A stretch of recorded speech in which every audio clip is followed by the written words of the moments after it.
ताकि पता लगे केवल और केवल ये जो जाटव चमार लोग हैं ये इतना त्याग समर्पण बलिदान दिन रात लगे रहते हैं, और यही लोग हैं जो 85% भोजन का निर्माण करने में लगे हुए हैं। हर समाज को अपने साथ जोड़ना चाहते हैं।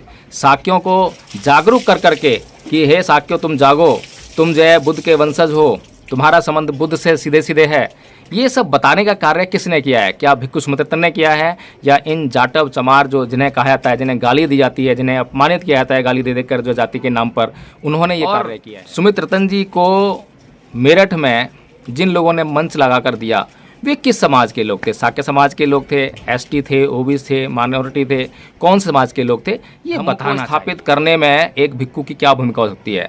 किसी शिलालेख को ज़मीन से खुदा उसके ऊपर आंदोलन करना, मंदिर बनना चाहिए नहीं बनना चाहिए उसके पीछे आंदोलन करना, बिहारी रक्षा करनी है उसके लिए, ये धार्मिक कार्य नहीं है। धार्मिक कार्य जो है वो मनुष्य के लिए बुद्ध के धम्म को मनुष्य तक पहुंचाना और मनुष्य को उस पर चलने के लिए प्रेरित करना, ये भिक्खु का धार्मिक कार्य है। एक व्यक्ति जिसकी इच्छा है कि वह महिलाओं के साथ में रहे, एक व्यक्ति जिसकी इच्छा है कि वो यौन संबंध स्थापित करे, तो कौन रोकता है? लेकिन आपको किसने कहा है कि आप चीवर पहनकर जो है ये सब कीजिए?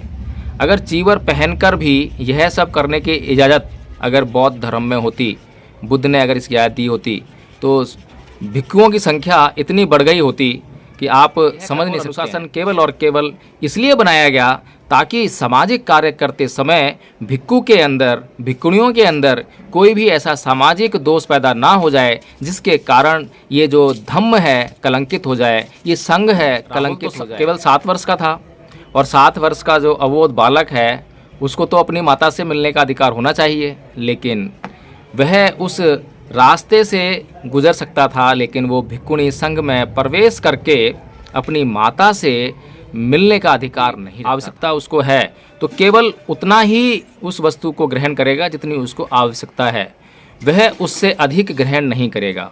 लेकिन भिक्खु सुमित्रतन जी तो FIR में 25,000 रुपये किसी व्यक्ति को देने की बात करते हैं, अपना एक फ्लैट होने की बात करते हैं, बहुत सारी बातें करते हैं।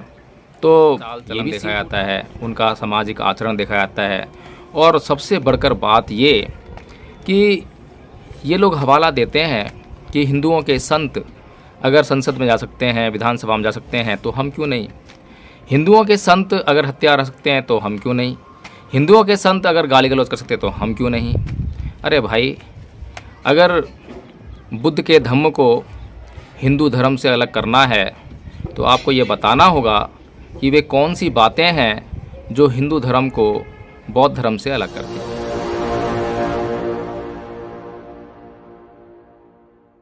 जय भीम, नमो बुद्ध। साथियों, पिछले दिनों सुमित्रतन के ऊपर एक वीडियो बनाया था, और उस वीडियो को सुनकर, उस वीडियो को देखकर बहुत से लोगों ने बहुत तरह तरह की प्रतिक्रियाएँ दी कमेंट्स के माध्यम से, और बहुत से लोगों ने इस बात को अच्छी तरह से समझा कि जो मैंने उस वीडियो में तथ्य प्रस्तुत किए हैं वो वास्तव में उनके काम के हैं, समाज को मार्गदर्शन देने वाले हैं।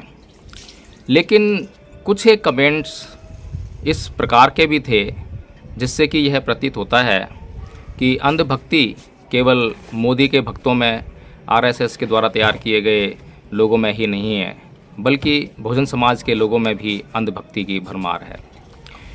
इसी प्रकार से एक कमेंट में कोई साथी लिखते हैं कि अपने आप अपने अंदर मंथन कीजिए, सुमित्रतन का विरोध करके आप SC, ST, OBC Bahujan Samaj को तोड़ रहे हैं। आपके अंदर बुद्ध और बाबा साहेब की विचारधारा नहीं है, बल्कि मानसिक बीमार एवं रुग्ण विचारधारा पनप रही है। कमियां सभी में हैं, किंतु हमें कमियों पर नहीं अच्छे कामों पर ध्यान केंद्रित करना होगा। बात तो बिल्कुल ठीक है, हमें कमियों पर नहीं बल्कि अच्छे कामों पर ध्यान केंद्रित करना होगा, और कमियां सबके अंदर हैं, इस बात में कोई शक नहीं है, कोई संदेह नहीं है। और कोई भी आदमी जो बुद्ध नहीं है, अरहत नहीं है या संत नहीं है, वो अपने आप को ये कह ही नहीं सकता कि उसके अंदर कोई कमी नहीं है। सामान्य भिक्षु भी ये बात को नहीं कह सकते कि उनके अंदर कमियां नहीं हैं। ये तो बात स्पष्ट है कि सुमित रतन के भीतर भी कमियां हैं। अब हम जब कमियां हैं तो किसको अच्छा कहें और किसको बुरा कहें, किसके साथ हम चलें और किसके साथ हम चलने से परहेज़ करें, इस बात को कैसे तय करें? तो इसको जानने के लिए अगर हम एक मापदंड को लें कि कितनी कमियां हों और कौन सी कमियां हों जिसको कि हम अनदेखा कर दें, और कौन सी अच्छाइयां हों जिन्हें कि हमें अपना लेना चाहिए, तो मैं समझता हूं कि ये एक मापदंड हो सकता है। तो मापदंड के रूप में जो आम लोग होते हैं, गृहस्थ लोग होते हैं, उनके लिए बुद्ध ने 5 सील दिए हैं। पहला सील अहिंसा की बात करता है, हिंसा के विरोध में बात करता है, और यह सील गृहस्थों के लिए एक नियम है, सामान्य नियम। अगर टूट जाता है तो कोई चिंता की बात नहीं है, वे पुनः वह सील धारण करके उस पर फिर दोबारा से काम करना शुरू कर देंगे। लेकिन अगर भिक्खु की बात करें तो यह सील उनके लिए संकल्प है, और अगर भिक्खु के लिए संकल्प है तो वहाँ पर उसके टूटने पर उसे दोबारा ग्रहण करके, स्वयं से दोबारा ग्रहण करके फिर दोबारा से उस पर काम करना स्टार्ट करना एक भिक्खु के अपने बस में नहीं है, बल्कि यह संघ का विषय बन जाता है। क्योंकि बुद्ध का जो भिक्खु संघ है वो विनय से चलता है। विनय वह अनुशासन है जिस पर प्रत्येक भिक्खु को काम करना होता है, चलना होता है। इसीलिए आज अगर सुमित रतन जो उनकी भाषा है तो उसकी जब हम जांच करें, जैसे कि उन्होंने फेसबुक पर जो कमेंट्स लिखे थे और जिस प्रकार की भाषा उन्होंने एफआईआर के अंदर उन्होंने जो प्रस्तुत की है, तो अगर उसको देखें तो ये लगता है कि यह व्यक्ति हिंसात्मक है। अहिंसा का इस व्यक्ति से कोई लेना देना नहीं है। इसने अपने जीवन में अहिंसा का पालन कभी करा हो, इसमें भी बहुत संदेह होता है।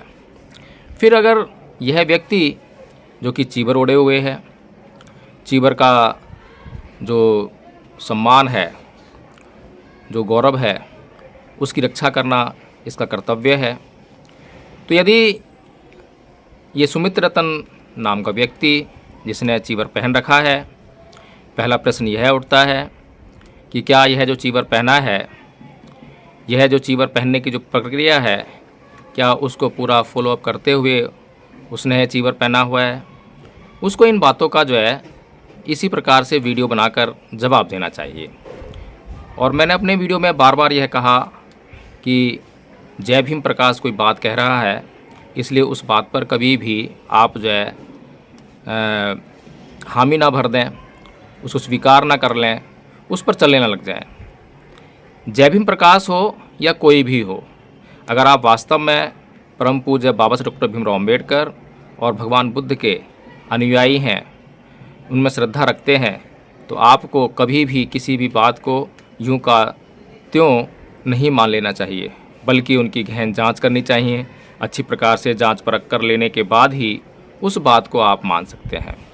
तो इस प्रकार से सुमित रतन को इसी प्रकार से एक वीडियो बनाना चाहिए, उसमें अपनी जो उपसंपदा हुई है उनकी, उसके बारे में बताना चाहिए कि उन्होंने श्रामणेर बनकर कितने वर्ष तक प्रशिक्षण हासिल किया, प्रशिक्षण के दौरान उन्होंने क्या क्या सीखा, और उसके बाद जो उपसंपदा की जो विधि होती है कि 10 बौद्ध भिक्षु जिनका जो वर्षा काल है चीवर पहनने के बाद वे 10 वर्ष पूरे कर चुके हों, ऐसे 10 भिक्षु उन्होंने उनकी परीक्षा ली हो, तो उन्हें आके बताना चाहिए। बताने में क्या हर्ज है? जो भी हम शिकायत करते हैं, जो भी उन पर आरोप लगाते हैं, कोई भी व्यक्ति आरोप लगा सकता है। तो मैंने तो अपने वीडियो में यही कहा था कि किसी भी आरोप से उन्हें घबराना नहीं चाहिए, क्योंकि मैंने एक उदाहरण भी दिया था कि कत्वान कठमुदरंग इव गभीनिया चिंचाए दुठवचनंग जनकाय मध्य संतेन सोम विधिना जितवा मुनिंदो। तो भंते जी तो इन बातों को अच्छी तरह जानते हैं। वो तो क्या नाम है, जो है चीबर ओढ़कर जो है दुनिया में घूमते हैं, तो धम्मोपदेश भी करते होंगे, देशना करते होंगे, तो देशना में धम की बातें करते होंगे। और देशना में इसके अलावा और क्या करते होंगे? राजनीति उन्हें करनी नहीं है, आरक्षण उन्हें बचाना नहीं है, संविधान से कोई लेना नहीं है। तो अगर वो जो है केवल धर्म की बात करते हैं तो उन्हें ये धर्म की बातें पता होनी चाहिए। और अगर पता है तो कोई भी व्यक्ति उन पर आरोप लगाता है, दुनिया है, आरएसएस पड़ी अभी तो, अगर बहुजन समाज के हित में जब वो काम करेंगे तो उनके पीछे सबसे बड़ा आरएसएस पड़ेगी। और अगर आरएसएस उनके पीछे पड़ेगी तो आरएसएस का जो आईटी सेल है वो किस किस तरह के आरोप लगाता है, क्या क्या बातें करेगा, कितनी उलझुल बातें करेगा, तो उसमें बहुत ज़्यादा क्रोध भी आने की संभावना रहती है। तो सुमित रतन जी को इन बातों का ख्याल रखना चाहिए और आके वीडियो बनाकर बताना चाहिए कि उनकी उपसंपदा जो है किस प्रकार से हुई है। मैं ये बात इसलिए बोल रहा हूँ कि मुझे जितने भी भारत में बौद्ध भिक्षु हैं उनकी उपसंपदा पर पूरे के पूरे 100% बता रहा हूँ मैं कि 100% के 100% बौद्ध भिक्षुओं पर इक्का दुक्का की मैं बात नहीं करता हूँ, लेकिन सबकी जो उपसंपदा पर मुझे बहुत ज़्यादा भारी संदेह है। और ये संदेह तब और गहरा जाता है जब उनका चाल चलन देखा जाता है, उनका सामाजिक आचरण देखा जाता है। और सबसे बढ़कर बात ये कि ये लोग हवाला देते हैं कि हिंदुओं के संत अगर संसद में जा सकते हैं, विधानसभा में जा सकते हैं, तो हम क्यों नहीं? हिंदुओं के संत अगर हत्या रह सकते हैं तो हम क्यों नहीं? हिंदुओं के संत अगर गाली गलौज कर सकते हैं तो हम क्यों नहीं?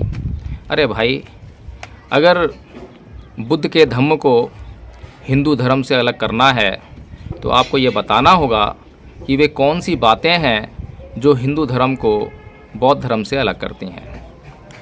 एक हिंदू व्यक्ति सन्यासी होकर, सन्यास का नाम लेकर, तो फिर दोबारा से जो सांसारिक भौतिकवाद है, सांसारिक मोह माया है, उसमें फंस सकता है, क्योंकि हिंदू धर्म में इसका कोई प्रावधान नहीं है, कोई क्रिया नहीं है, कोई सिस्टम नहीं है। लेकिन क्या एक बौद्ध व्यक्ति अगर गृहस्थ जीवन छोड़ दे तो क्या दोबारा राजनीतिक जीवन अपना सकता है? क्या दोबारा सांसारिक मोह माया में प्रवेश कर सकता है? तो बुद्ध के जो नियम हैं, बुद्ध के धम्म के जो नियम हैं, विनय है, क्या इस बात के लिए किसी बौद्ध भिक्षु को अलाउ करता है? तो इन बातों पे हमें सोचना चाहिए। और जो आप कह रहे हैं कि कमियां किस में नहीं है, मैं कमियों की बात कर रहा हूँ कि कमियां कौन सी हो सकती है।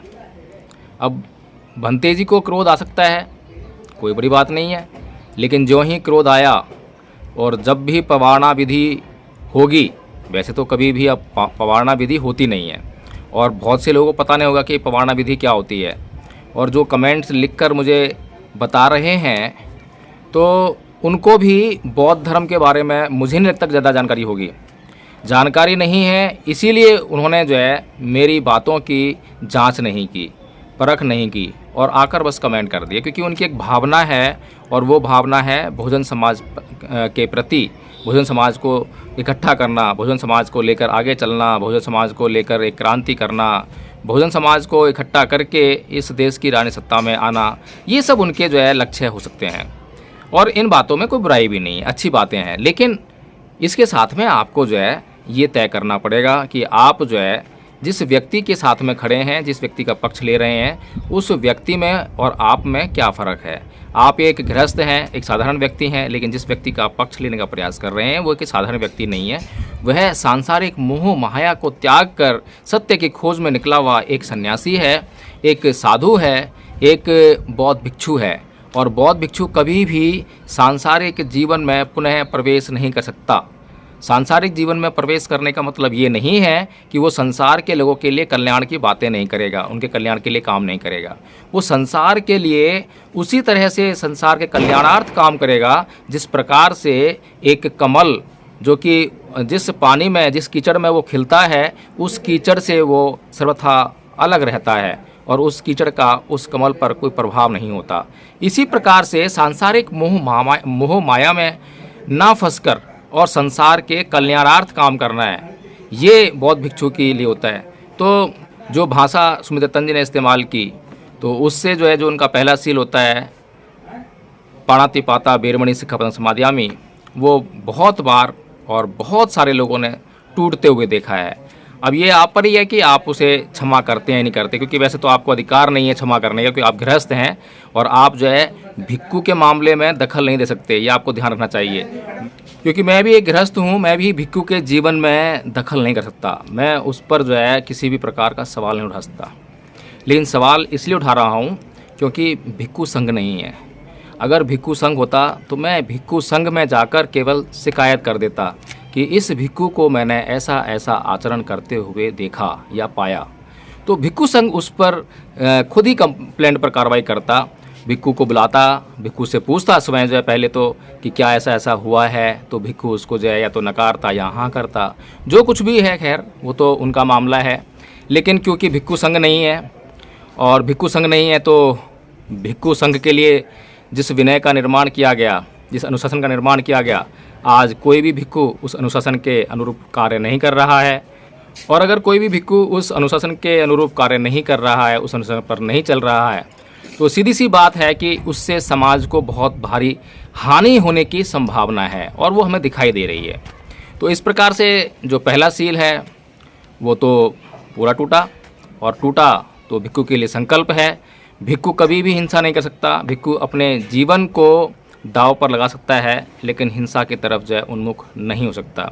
और जो लोग अब इस पर भी चर्चा करना चाहेंगे, बहस करेंगे, कमेंट्स करेंगे, तो वो पहले जो है जो भिक्खुओं के लिए एक अनुशासन है विनय पिटक में, विनय को पढ़ लें, ध्यान से जांच कर लें और उसके बाद ही कमेंट लिखें तो बहुत अच्छा रहेगा। बिना बात के बार बार मुझे भी जो है कमेंट्स का जवाब देने की कोई इच्छा नहीं होती है, लेकिन मैं इसलिए ये कमेंट्स का जवाब दे रहा हूँ ताकि आपको बुद्ध के धम्म के बारे में जानकारी हो, और ताकि आप जो है केवल एक सुमित रतन को ना देखें, बल्कि जो समाज में जो सुमित रतन भरे पड़े हैं उन सभी की उस कसौटी पर जो है जाँच करें और जांच करने के बाद उसी प्रकार से उनसे व्यवहार करें। तो दूसरा सील है अदन्न दाना बेरमणि सिक्खापदं समादियामि, कि मैं कभी भी किसी भी व्यक्ति की वस्तु की चोरी नहीं करूंगा। ये सील तो बड़ा सामान्य सा है, गृहस्थों के लिए बहुत सामान्य है और अधिकतर गृहस्थ जो हैं इसका पालन करते हैं, अच्छी तरह पालन करते हैं। जो बौद्ध लोग हैं वो कभी भी दूसरे की किसी भी चीज़ को अपना बनाने के लिए कभी भी कोशिश नहीं करते हैं, अपने मन में कभी ऐसी लालसा नहीं लेकर आते हैं। लेकिन बौद्ध भिक्खु जो है गृहस्थों से कहीं ज़्यादा उच्च विचार रखता है, वह परिग्रह से दूर रहता है। परिग्रह मतलब संचय नहीं कर सकता। अगर जितनी आवश्यकता बौद्ध भिक्षु को उसके लिए किसी भी चीज़ की है, किसी भी वस्तु की आवश्यकता उसको है, तो केवल उतना ही उस वस्तु को ग्रहण करेगा जितनी उसको आवश्यकता है, वह उससे अधिक ग्रहण नहीं करेगा। लेकिन भिक्खु सुमित रतन जी तो FIR में 25,000 रुपये किसी व्यक्ति को देने की बात करते हैं, अपना एक फ्लैट होने की बात करते हैं, बहुत सारी बातें करते हैं। तो ये भी सील टूटा। ये आपको निर्णय करना है कि अब कितनी बातें आप क्षमा करेंगे और किसको आप जो है उनको माफ़ करेंगे और किसको कहेंगे कि हाँ ये बात ठीक है। तीसरा सील है कामेषु मिच्छाचारा बेरमणि सिक्खापदं समादियामि, ये गृहस्थों के लिए है और भिक्खुओं के लिए अब्रह्मचर्या बेरमणि सिक्खापदं समादियामि है, यानी कि भिक्खु कभी भी शादी विवाह नहीं कर सकता। भिक्खु कभी भी किसी औरत को अपने साथ नहीं रख सकता। और इस अगर नियम को अच्छी तरह से समझना हो तो एक उदाहरण बहुत ज्वलंत है कि भिक्खु और भिक्खुणी संघ जो है अलग अलग हुआ करता था, और जहाँ पर भिक्खुणी संघ का निवास था उसके निवास द्वार पर जब वहाँ से उस रास्ते से कोई भिक्खु गुजरता था तो कभी भी भिक्खुणी संघ की तरफ जो है वो आंखें करके नहीं देख सकता था। यहाँ तक कि जब तथागत बुद्ध जब वे सिद्धार्थ थे तो उनका पुत्र राहुल भी संघ में प्रविष्ट हो गया। राहुल की माता यशोधरा भी संघ में प्रविष्ट हुई और भिक्खुणी संघ का सदस्य बनी वो। तो उस समय राहुल तो केवल 7 वर्ष का था, और 7 वर्ष का जो अबोध बालक है उसको तो अपनी माता से मिलने का अधिकार होना चाहिए, लेकिन वह उस रास्ते से गुजर सकता था, लेकिन वो भिक्खुणी संघ में प्रवेश करके अपनी माता से मिलने का अधिकार नहीं रखता था। अगर उसे अपनी माता से मिलना होता था तो वह किसी को कहकर अपनी माता को उस भिक्खुणी संघ के लिए जो निवास स्थान बनाया गया था उसके बाहर ही उसको आना होता था माता को, और तब राहुल अपनी माता से मिलता था। तो इतना कठोर अनुशासन भिक्खुओं के लिए, भिक्खुणियों के लिए भगवान बुद्ध के द्वारा बनाया गया। और यह कठोर अनुशासन केवल और केवल इसलिए बनाया गया ताकि सामाजिक कार्य करते समय भिक्खु के अंदर, भिक्खुणियों के अंदर कोई भी ऐसा सामाजिक दोष पैदा ना हो जाए जिसके कारण ये जो धम्म है कलंकित हो जाए, ये संघ है कलंकित हो जाए। इस धम्म और संघ को कलंकित होने से बचाने के लिए और लोगों में इसके प्रति एक विश्वास पैदा करने के लिए ये सब विनय के नियम बनाए गए। तो भिक्खु सुमित्रतन के बारे में क्या बातें आपने सुनी हैं? क्या आपने नहीं सुना है कि वे औरत को या औरतों को उनके साथ में रहने का प्रयास करते हैं, साथ में रखते हैं, और जो एफआईआर है वो क्यों उन्होंने दर्ज कराई है, उसके पीछे क्या कथा कहानी है, इसको आपको समझना चाहिए। और जिस औरत को साथ में लेकर उन्होंने ये एफआईआर दर्ज कराई है, गाज़ियाबाद के खोड़ा थाने में एक एफआईआर दर्ज कराई है, तो वो जो औरत है जिसकी कंप्लेंट पर खोड़ा थाने में एफआईआर दर्ज हुई है, उस औरत का चरित्र कैसा है, क्या उसके बारे में आपको पता है? अभी मैं यहाँ पर उस औरत के बारे में कोई बात नहीं करना चाहता हूँ, मैं केवल संकेत दे रहा हूँ। मैं केवल संकेत दे रहा हूँ कि एक व्यक्ति जिसकी इच्छा है कि वह महिलाओं के साथ में रहे, एक व्यक्ति जिसकी इच्छा है कि वो यौन संबंध स्थापित करे, तो कौन रोकता है? लेकिन आपको किसने कहा है कि आप चीवर पहनकर जो है ये सब कीजिए?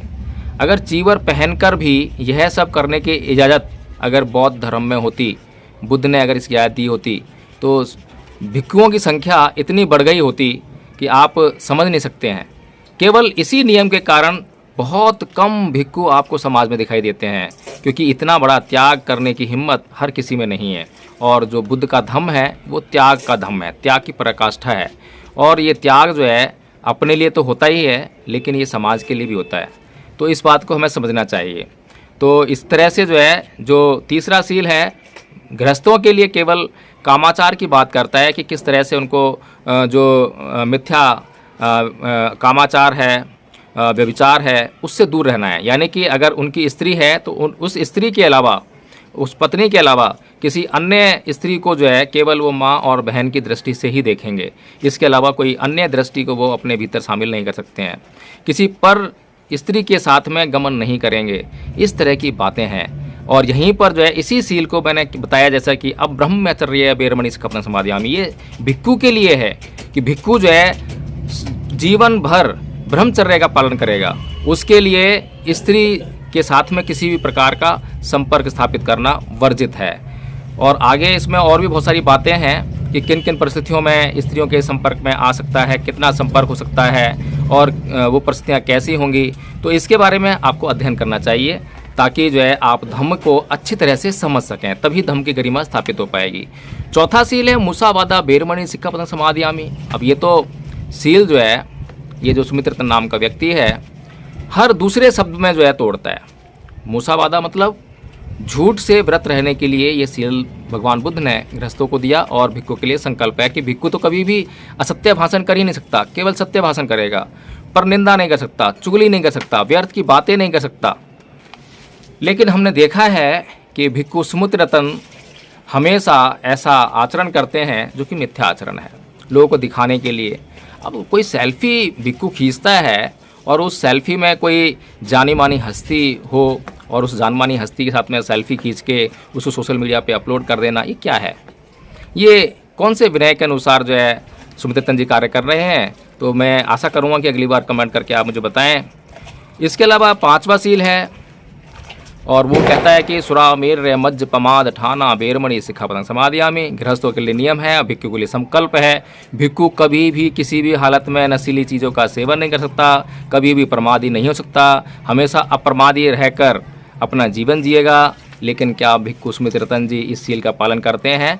मैं ज़्यादा बात नहीं करता, आप इस बात की जांच कीजिए, क्योंकि बहुत सारी बातें उनके बारे में इस संदर्भ में भी आ रही हैं कि उन्होंने इस सील को पूरी तरह तोड़ा है।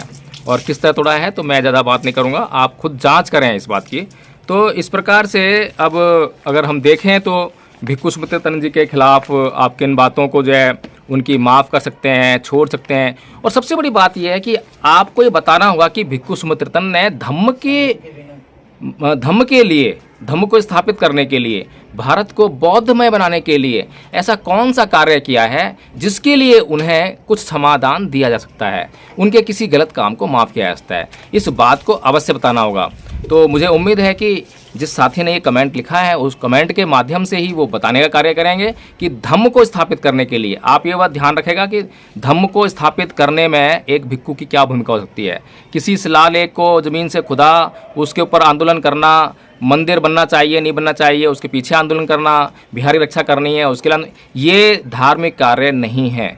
धार्मिक कार्य जो है वो मनुष्य के लिए बुद्ध के धम्म को मनुष्य तक पहुंचाना और मनुष्य को उस पर चलने के लिए प्रेरित करना, ये भिक्खु का धार्मिक कार्य है। इस बात को ध्यान में रखें, क्योंकि हमारे लोग जो हैं ये बात को समझते नहीं है कि धर्म क्या है, अधर्म क्या है, और वे कभी सामाजिक कार्यों को, कभी राजनीतिक कार्यों को, सबको घालमेल करके जो है एक किसी चीवरधारी ने अगर वो कार्य कर रहा है, मंच पर खड़ा होकर भाषण दे रहा है, राजनीति में जाकर जो है संसद में बैठ रहा है या एमएलसी बन रहा है, तो इन सभी कार्यों को वो धार्मिक कार्यों की संज्ञा दे देते हैं और सब कुछ घाल-बाल कर देते हैं। नहीं, ऐसा नहीं है। आपको बताना होगा कि कौन सा धार्मिक कार्य आज तक सुमित्र तंज जी ने किया है, ताकि इस देश के लोग उनका जो है अच्छी तरह सम्मान कर सकें। और जो अपमान एडवोकेट जय भीम प्रकाश के द्वारा किया जा रहा है, तो एडवोकेट जय भीम प्रकाश जी को उस अपमान के लिए उन्हें सजा मिलनी चाहिए। तो मेरी ये विनती है, आप कृपया करके कमेंट के माध्यम से ये बताने का प्रयास करें। एक और कमेंट है, उसको भी ले लेते हैं। आप स्वयं बता रहे हैं कि गलती नीलम बौद्ध की है। भंते तो हमेशा 85% भोजन की बात करते हैं, 85% की बात करते हैं, भोजन की बात करते हैं, मान लेते हैं, कोई आपत्ति नहीं है। और पहली बात तो ये है कि आपने पूरा वीडियो देखा ही नहीं है। अगर पूरा वीडियो देखा होता तो आपको पता लगता कि एडवोकेट जय भीम प्रकाश ने उसमें नीलम बौद्ध की गलती या सुमित्र तंज बौद्ध की गलती नहीं बताई है, केवल कुछ तथ्य प्रस्तुत किए हैं। उन तथ्यों के आधार पर आपको छोड़ दिया है स्वयं निर्णय लेने के लिए कि आप स्वयं निर्णय कीजिए कि क्या सही है क्या गलत है। दूसरी बात यह है कि केवल भोजन की बात करते हैं, 85% की बात करते हैं, तो ये बताना होगा उन्हें कि अब तक जितने भी मंच उन्हें मिले हैं, क्या वे उनके अपने समाज, जिस शाक्य समाज से वे आते हैं, क्या वे उस शाक्य समाज के द्वारा वे मंच लगाए गए हैं? उन्हें बताना होगा कि उन्होंने कितने शाक्यों को बौद्ध बना दिया है। उन्हें यह भी बताना होगा कि उनके साथ में कितने बौद्ध भिक्षु हैं और उन बौद्ध भिक्षुओं में कितने शाक्य समाज से बौद्ध भिक्षु हैं।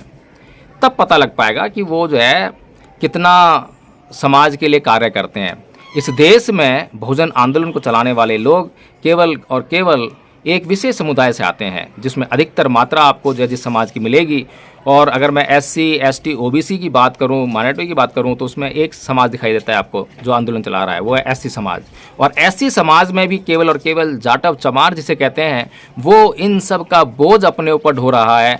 इन सभी के महापुरुषों को निकाल कर कि भाई ये OBC समाज का महापुरुष है, ये ST समाज का महापुरुष है, ये भी महापुरुष है, इसने भी हमारे लिए काम किया है, इसको भी इज्जत मान सम्मान मिले, इसको भी इज्जत मान सम्मान मिले। ये सारा कार्य किसने किया है? ये सारा कार्य कौन कर रहा है? और सुमित्र तंज जी को मेरठ में जिन लोगों ने मंच लगा कर दिया, वे किस समाज के लोग थे? शाक्य समाज के लोग थे, ST थे, OBC थे, माइनॉरिटी थे, कौन समाज के लोग थे? ये बताना चाहिए, ताकि पता लगे। केवल और केवल ये जो जाटव चमार लोग हैं, ये इतना त्याग, समर्पण, बलिदान दिन रात लगे रहते हैं, और यही लोग हैं जो 85% भोजन का निर्माण करने में लगे हुए हैं। हर समाज को अपने साथ जोड़ना चाहते हैं।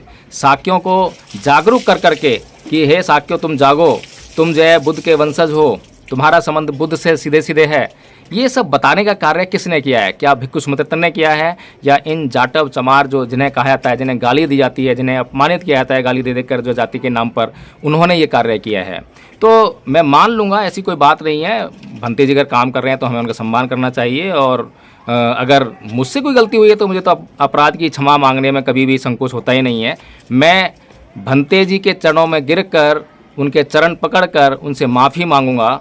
और लेकिन इसके लिए कुछ तो आप लोगों को भी करना पड़ेगा, बताना पड़ेगा कि भंते सुमित्र तंज जी कितने पवित्र व्यक्ति हैं और धर्म के लिए उन्होंने कितना काम किया है। और एक दो स्पीच उनकी मुझे भेजें, ज़रा कृपया करके उनके लिंक भेजें उस स्पीच के, जिसमें उन्होंने जो है इस देश के लोगों को धार्मिक देशना दी है, धर्म के बारे में बताया है।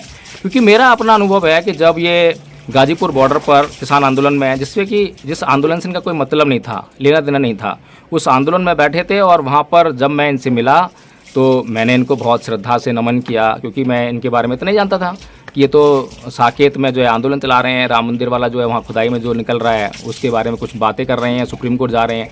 तो मेरे अंदर भी इसी तरह की श्रद्धा थी जिस तरह की आप लोगों के अंदर है। लेकिन मैं थोड़ा सा धार्मिक व्यक्ति हूँ, धर्म का थोड़ा अध्ययन करता हूँ, और जब धर्म का अध्ययन करता हूँ तो मैं सवाल भी करता हूँ। तो भंते जी से मैंने कुछ धर्म के ऊपर सवाल किए थे। भंते जी ने मुझे कोई जवाब नहीं दिया और ये कहा कि आप एक काम करें, व्हाट्सएप पर मुझे वो सवाल लिखकर भेज दें और मैं उनका उत्तर आपको चाहे कहीं से भी दूं, आपको दूंगा। बताइए ये कौन सी बात हुई। अब हर एक भिक्खू से हम ये तो उम्मीद नहीं करते कि उसे सारा ज्ञान होगा, भिक्खू को पूरे धम्म का ज्ञान होगा, पूरे विनय का ज्ञान होगा, ऐसी उम्मीद नहीं की जा सकती। बहुत विद्वान होगा ऐसी उम्मीद नहीं की जा सकती, और ऐसी उम्मीद करना बेईमानी है। लेकिन एक बात की उम्मीद की जाती है कि देखिए जो चीवर पहन रहा है भिक्खू, वो संकल्पित है, वो अपने आचरण के प्रति प्रतिबद्ध है। ज्ञान का होना ना होना एक दूसरी बात है, लेकिन आचरण का होना ना होना बहुत बड़ी बात है। तो हम तो आचरण की बात करते हैं और आचरण ही मापदंड है। तो इस तरह साथियों, अगर ये वीडियो अच्छा लगा हो तो इसको लाइक कर दें, शेयर कर दें और कमेंट्स के माध्यम से बताएं कि इसमें और कहाँ गलती रह गई है और क्या आपको बात जाननी है। और भंते जी के बारे में मेरे पास कोई ज़्यादा प्रमाण नहीं है, लेकिन जब जरूरत पड़ेगी तो प्रमाण भी हाजिर हो जाएंगे, सब कुछ मिलेगा आपको। और सब कुछ तो भंते जी खुद से आपको प्रमाण देते हैं। आप भंते जी के जो पीछे अगर उन्होंने डिलीट ना किए हों तो कमेंट्स आके पढ़ सकते हैं फेसबुक पर।